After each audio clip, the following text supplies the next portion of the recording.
I am going to speak about Wing Chun stance, that is Ijikima. As the word Ijikima is said, there are two theories behind it. That is, one is catching the sheep between your legs and as hard as you can. The another theory is that, and the most prominent theory is that catching the ground with the fingers of your legs as hard as you can. In the first theory of that Ijikima, which I said, that is catching the sheep between your legs. As you try to catch harder and harder, your knees of the two legs gets narrower, which is a quite problem when practicing a Wing Chun. But in the second theory, which I said is catching the ground with the fingers of your legs and forming a yang ball between your legs. That is that yin yang ball. That is flowing of your chi energy. This Ijikima stance, it may be the first stance or the second stance. Both strengthen your legs. I'm going to say a scientific term to it. It is called the isometrics. Why I am using the word isometrics? If you practice the Wing Chun stance, it may be the first one or the second one for a minute, and it gradually increase for 10 minutes, or by practicing the Sinam Tao Acham Kyo. You try to tighten your leg muscles hard as you can. As the ancient Chinese philosophy says that stay steady as a tree. So as you tighten as hard as you can, it becomes an isometrics, and gradually it develops the strength to your legs and endurance to your legs.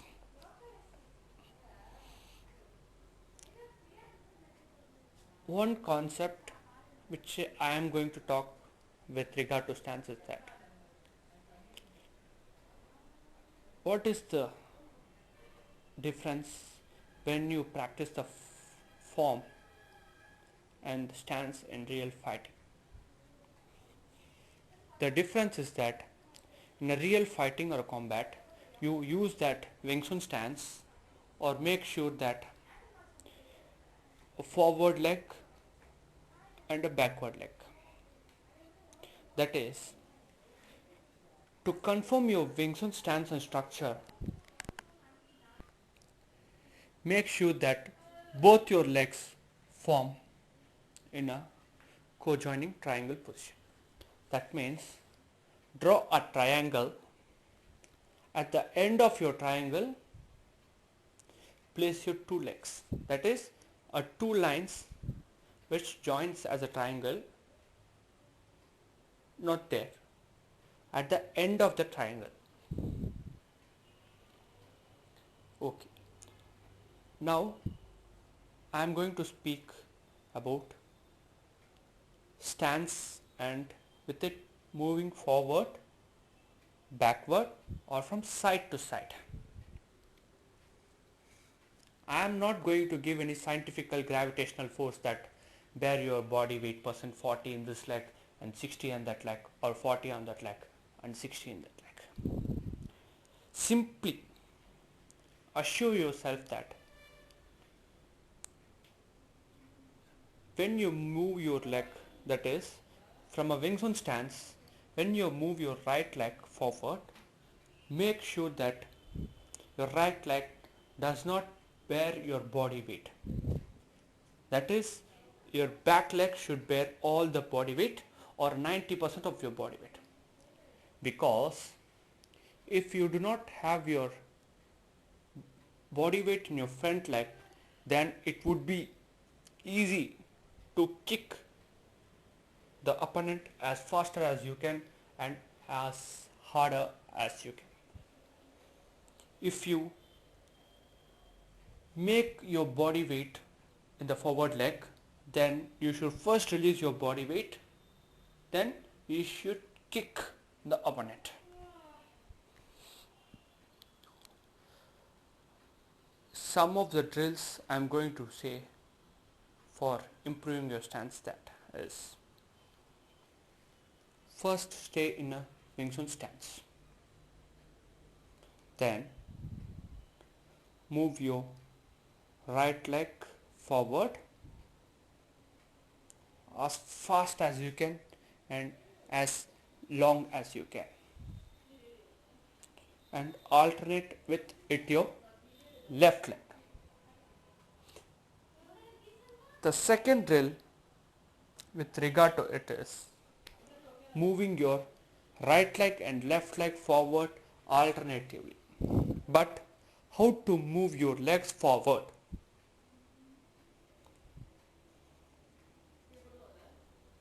If you're trying to move your right leg forward from a Wing Chun stance, first get your right leg of your body nearer to your left leg, then move forward, then keep it in the right position, that is forming an inward circle, not an outward circle, and do this with your alternate leg in an inward circle, and that's it comes to a Wing Chun stance in a forward position. You can practice this with backwards in the same inward circle manner. Oh, another question rises is that how to turn from side to side. The same concept lies within. If you try to move your body to your left side, make sure that your left leg doesn't bear your body weight. That is, when you turn your body to your left side, your left leg will be your forward leg, so it should not bear any body weight. Only your right leg should bear all the body weight. When you turn your body to right side, your right leg is the forward leg and it should not bear any body weight.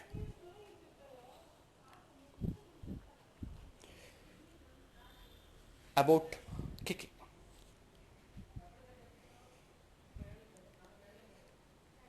What is the term kicking when it is compared to Wing Chun Kung Fu? Everybody thinks that Wing Chun kick is not so much powerful as, but according to me, Wing Chun kick is the fastest kick as compared to any other martial arts system, because you kick only with your forward leg. That there creates an economy of motion. It covers a distance and it gets nearer to your opponent. Another concept is that you should kick below your waist, below the waist level of the opponent with a Wing Chun. So you can reach with your longest weapon to the nearest target area of your opponent. But why? Why you should not kick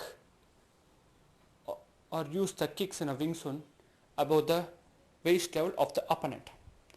The single basic concept lies in it is that for protecting your body above the waist level and attacking the opponent's body above the waist level, there are two hands for you to protect yourself above the waist level and attack your opponent above the waist level. As it goes below the waist level, you cannot protect with your punches. So you can use your legs for kicking it. The fastest kick in the Wing Chun Kung Fu is that the front snap kick, or turning it from side. Why? In wooden dummy form, that is Mukchang form, there are several kicks used with it. Thrust kick, but the front snap kick is the basic fundamental element of the Wing Chun kicking system. Moreover, another concept for not kicking above the waist level is that, as you all know, the Wing Chun Kung Fu is a close range combat system. It is very unusual to kick above the waist level or at a shoulder level or at a higher level in a close range combat system. As this Kung Fu is developed, it is developed in such a way that it mainly protect you from vulnerable attack and an easiest way to attack your opponent. So if you are trying to kick from a close range system, that is from a Wing Chun Kung Fu system, above the waist level or at shoulder level, you are making yourself at a vulnerable situation to become attacked by the opponent and making yourself imbalance. So this is the main basic kicking system and the stances. The next concept in the practical lesson shall be told to you at a preceding days. If you have any queries, kindly ask me through my email. Thank you.